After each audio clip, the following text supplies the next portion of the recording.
If there's been a violation of more than, I think it's 3 or more violations of any particular code of conduct in a 6-month period, it reads that a council member can then file a complaint, or a staff member can as well. And what it does right now is it refers to the ethics handbook for actual investigation and then potential discipline. So if the council did want to consider rescinding the ethics handbook, then what you could do is make a change to the code of conduct and take the investigation and penalty portion and just put it into the code of conduct.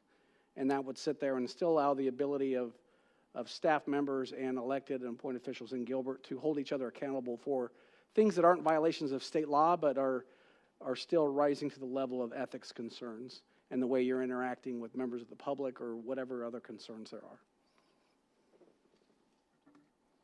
Questions? Councilmember Buckley? So are you saying that the public can? Oops, sorry. Can you hear me now? Yes, ma'am. Yeah. Yes, ma'am. Thank you. So are you saying that a council member, I mean, a resident can no longer file an ethics complaint?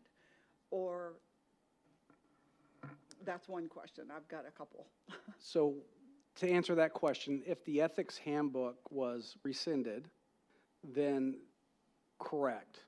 A resident could not file an ethics complaint against an elected official or appointed official.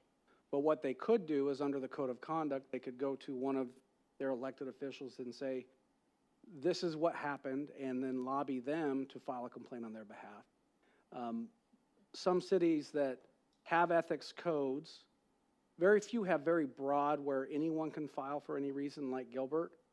A number of cities that do have ethics guidelines in place, they require an ethics code to actually be filed by an elected or appointed official only.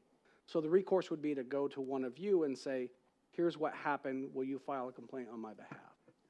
Okay, so that does, to me, that doesn't sound like that would go over very well with the public, to turn around and say, hey, you no longer can file an ethics complaint. You have to come to a council member, and I think we've already had that issue where they say, well, you guys protect each other anyway. So my question is, what was so bad in our original ethics documents that we had to change everything? Can we, I mean, I don't know what, and you probably would know more. I can simply say the process doesn't work. Period. It doesn't work. Okay. Nothing about the process works, including the advice from the town attorney, as far as I'm concerned. We haven't, I don't think we've gotten great evaluations from some of the investigators that we've hired. I don't think that the process has worked. Councilmember Torgerson recommended doing a mediator. That came up in the last update. That didn't work. That failed. I mean.